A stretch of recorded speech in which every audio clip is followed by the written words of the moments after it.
think we're ready for whatever it is. You know, we're planning on it being wet and windy, and if it's not, then it's pretty easy to make that kind of adjustment. So guys are definitely prepared for wet balls, and you know, we have experience here, at least some of us do, playing in a game like this. So it'd be fun.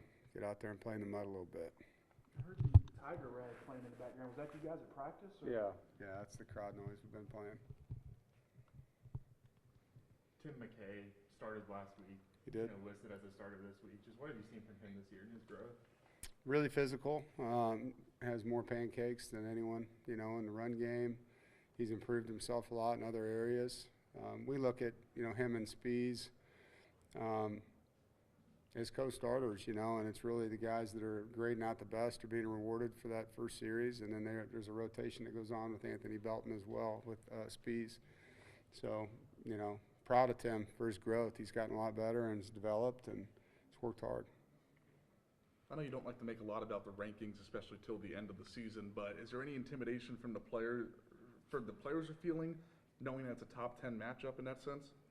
We're not intimidated. We're excited. You know, we're looking forward to the opportunity, and you got two good teams, you know, playing for a lot, and whether you guys think we're good or not, we're excited to go down there and compete, you know, and play against a team we have a lot of respect for.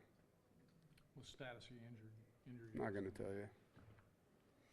Supposed to be mostly dry before that game, especially, I mean, people thought that the hurricane was going to have other effects, but are you guys watching that every hour? I mean, do you guys have people watching that to kind of change the game plan at any point during practice? Yeah, I mean, we're well informed. You know, our operations staff and Bill Corrigan are communicating with all the different people out there. We're talking to Clemson folks as well, so there's a lot of good communication.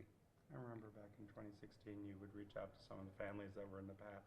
Anything with, like, say, Brandon Cleveland or Shea McDonough or maybe even Corey Gordon. Any heart-to-hearts this week about what their families might be going through? Yeah, no, I haven't heard anything. We definitely are reaching out. I know our position coaches are as well. Saw some pretty crazy pictures of what's going on down there. So, you know, we've reached out. It's scary, you know, so hopefully everybody's safe and they've done the right, you know, the different things they need to protect what they can. You know, I think there's going to be a lot of damage control down there. I understand you're traveling down a little bit early. You made any other adjustments? No, just, you know, best window to travel was we'll get out of town a little bit earlier for what's happening in South Carolina, so we're just trying to beat it. Obviously it's a new season, but how much does it help that there's so many guys from last year's team that know that they have the proof they can beat Clemson?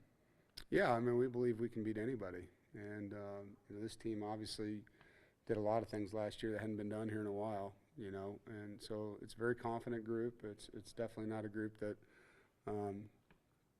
thinks that they're just going to show up and win. They know that there's things they have to do right, you know, in the preparation and the practice, and you know, go down there and play a really good team in a place that for 5 years nobody's won. So, you know, there's a lot against us that way. But, you know, as far as the matchup, our guys are very confident if they play the way that they practiced and make the plays they need to make and strain for as long as it takes, that they can win. Speaking of practice, Dave, did you have the practice that you wanted this week, stacking days, ton of days and everything? Yeah, it's been a really good week, you know. We challenged them. It was loud out there, you know, so there wasn't – it's not all clean, you know, and that's why you practice. But it got better and better as the week went on. The effort and the intensity was excellent.